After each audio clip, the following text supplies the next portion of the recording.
20th of August. Augustus Usadikén. You can't miss noticing the celebrations in Hungary on the 20th of August. Getting accommodation is one clue. More subtle is the sprucing up of the gardens and the streets. On the 20th, at night, there are fireworks displays throughout the country. The most impressive, not surprising, is the one in Budapest. And in Debrecen, there's the Flower Carnival, which takes hours to pass any one point on its route. But what's it all about? When I was asked to make a video about the 20th of August, I thought it would be pretty straightforward. King Stephen's Day, and a few facts about King Stephen. Done.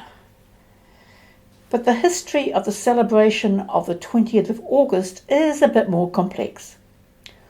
We'll look at that later in the video. First, the easy bit.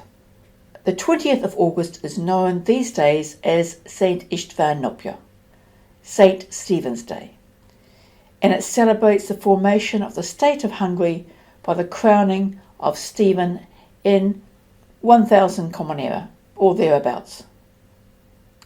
Of course, the Magyars had been in Europe for quite some time before that, over 100 years in the Carpathian Basin and a similar length of time in southern Ukraine before that.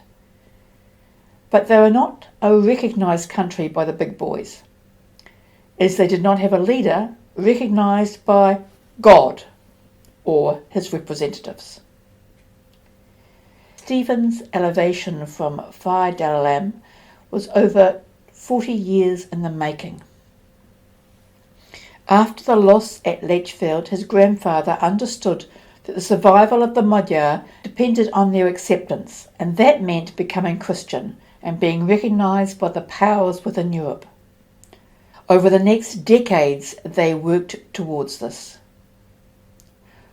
While Stephen's father Geza was a nominal Christian, Stephen was fully committed. About 1000 Common Era, Stephen was crowned as king by Pope Sylvester II, with Emperor Otto III's consent.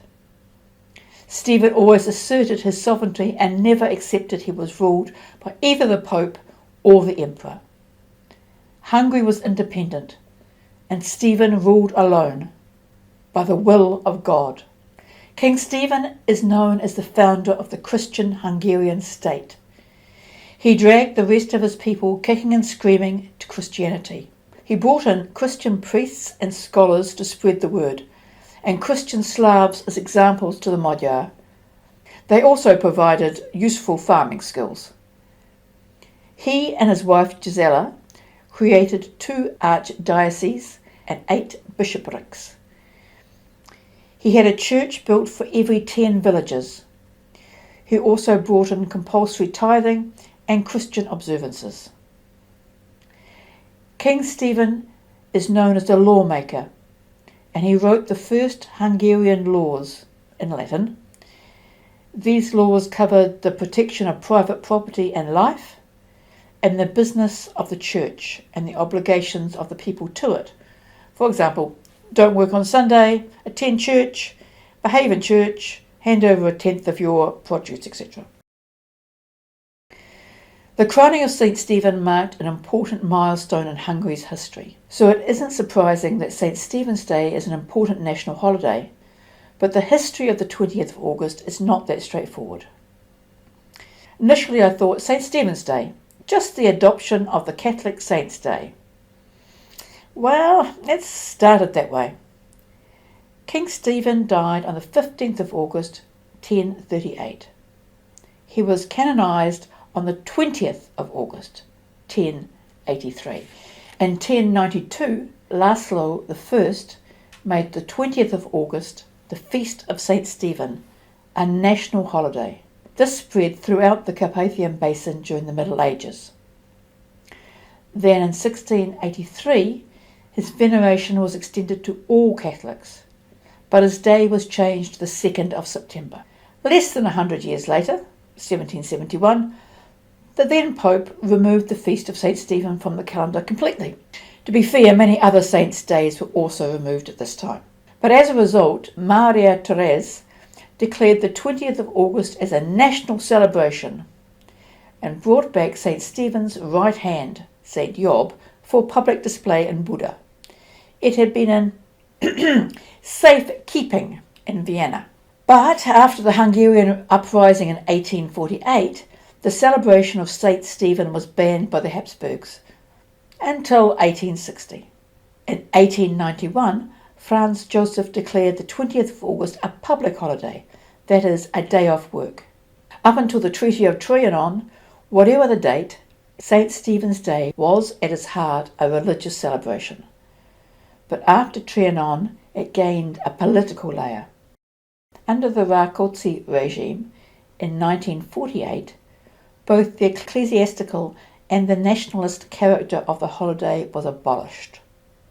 What was left? This time of year was also traditionally about harvest. Since 1899, there were attempts to make a harvest festival official. Some of them only lasted for 1 year. Sometimes this was on the 20th of August, but more often earlier in the summer. So in 1948, August 20th became the Festival of the New Bread, celebrating the lives of the working peasants, with no link to St. Stephen. A year later, 1949, it became the Feast of the People's Republic and the Constitution of the Hungarian People's Republic. Remember, at this stage they were under Russian occupation. Not only was any hint of Stephen gone, but the Harvest Festival as well. The Harvest Festival would return again in the early 1960s after the 56 Revolution. In the late 1980s, the Stephen, without the saint, started to become relinked with the 20th of August. But it wasn't until 1989 that the holiday again became officially known as Az Állam Alapítás és az Állam Alapító Szent István király Emlék ünnepe, the commemoration of the founding of the state and its founder, King St. Stephen. More often it's either called Szent István napjá, St. Stephen's Day, or Az Állam Alapítás ünnepe, Foundation Day. But is it a saint's day or just the name of a saint? There are name days for every official name in Hungary, and there's a choice of 2 for people named Stephen. That's for another video.